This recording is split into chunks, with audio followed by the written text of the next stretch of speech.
This is my conclusion. According to exact observations, the increase of temperature in the interior of the globe advances at the rate of 1 degree, 1 4/5 degree far, for every 100 feet.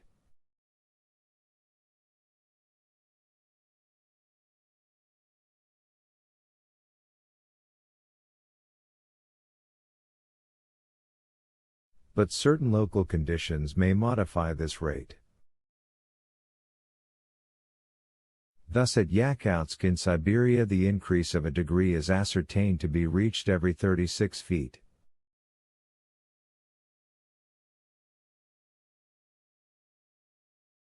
This difference depends upon the heat-conducting power of the rocks.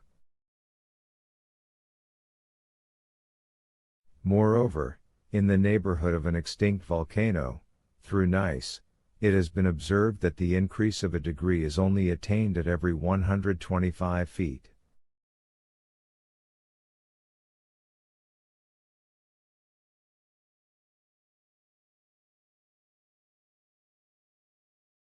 Let us therefore assume this last hypothesis as the most suitable to our situation, and calculate.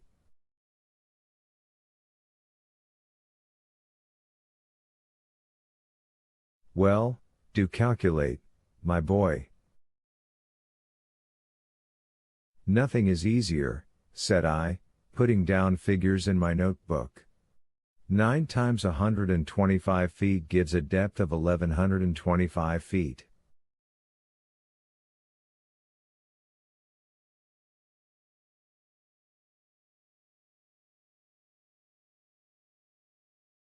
Very accurate indeed.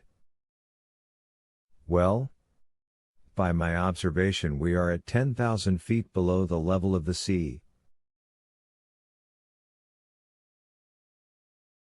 Is that possible? Yes, or figures are of no use. The professor's calculations were quite correct. We had already attained a depth of 6,000 feet beyond that hitherto reached by the foot of man, such as the mines of Kitzbühel in Tyrol, and those of Wittenberg in Bohemia.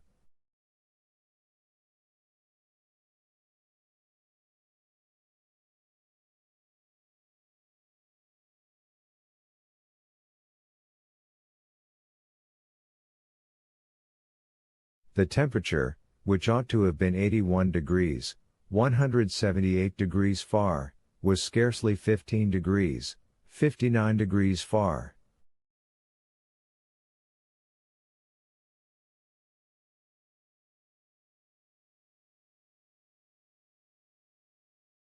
Here was cause for reflection. Chapter 19.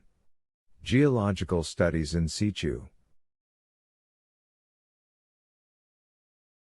Next day, Tuesday, June 30th, at 6 a.m., the descent began again.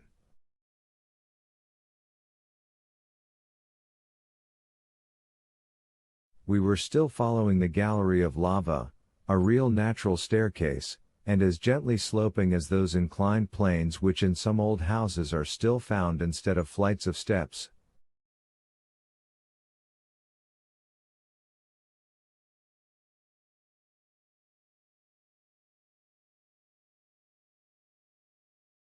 And so we went on until 12:17, the precise moment when we overtook Hans, who had stopped.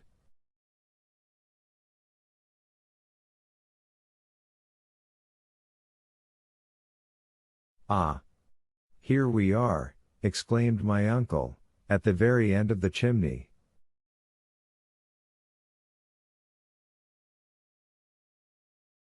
I looked around me. We were standing at the intersection of two roads, both dark and narrow. Which were we to take? This was a difficulty. Still my uncle refused to admit an appearance of hesitation, either before me or the guide. He pointed out the eastern tunnel, and we were soon all three in it.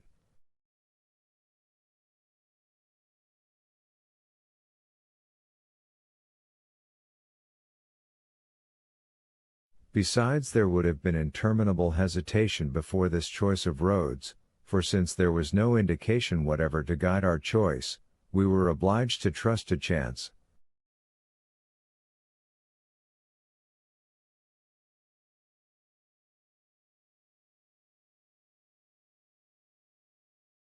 The slope of this gallery was scarcely perceptible, and its sections very unequal.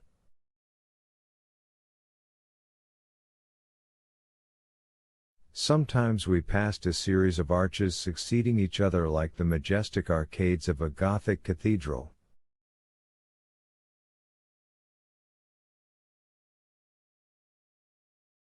Here the architects of the Middle Ages might have found studies for every form of the sacred art which sprang from the development of the pointed arch.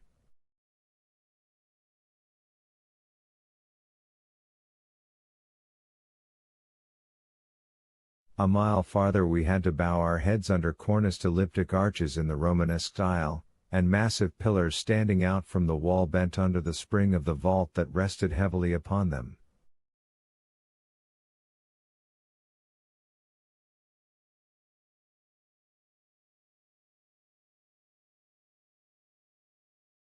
In other places this magnificence gave way to narrow channels between low structures which looked like beavers' huts, and we had to creep along through extremely narrow passages.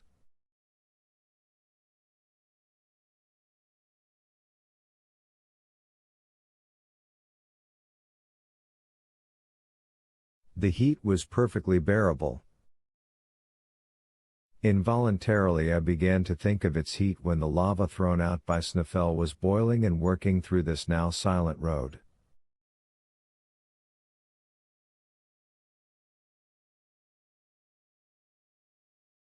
I imagined the torrents of fire hurled back at every angle in the gallery, and the accumulation of intensely heated vapors in the midst of this confined channel.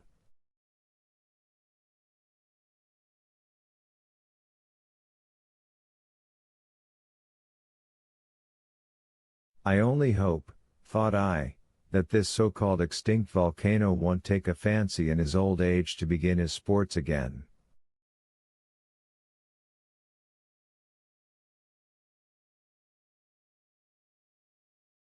I abstained from communicating these fears to Professor Liedenbrock. He would never have understood them at all.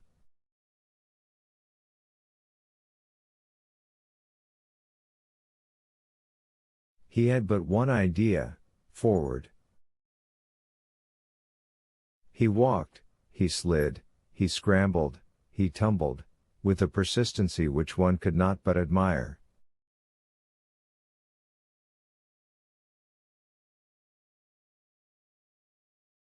By 6 in the evening, after a not very fatiguing walk, we had gone 2 leagues south, but scarcely a quarter of a mile down.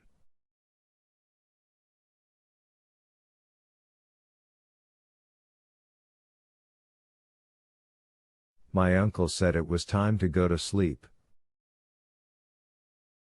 We ate without talking, and went to sleep without reflection.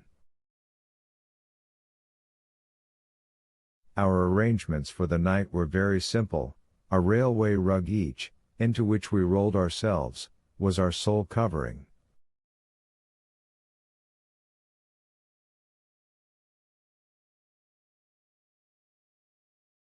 We had neither cold nor intrusive visits to fear. Travelers who penetrate into the wilds of Central Africa, and into the pathless forests of the New World, are obliged to watch over each other by night.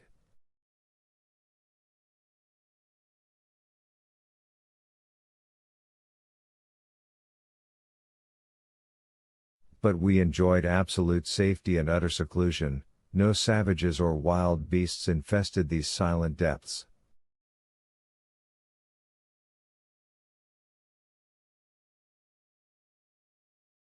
Next morning, we awoke fresh and in good spirits. The road was resumed. As the day before, we followed the path of the lava. It was impossible to tell what rocks we were passing, The tunnel, instead of tending lower, approached more and more nearly to a horizontal direction. I even fancied a slight rise.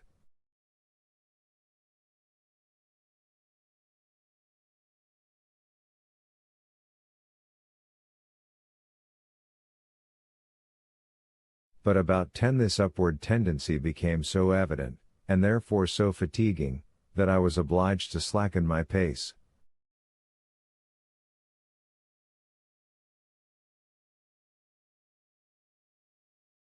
Well, Axel? Demanded the professor impatiently. Well, I cannot stand it any longer, I replied. What? After 3 hours' walk over such easy ground?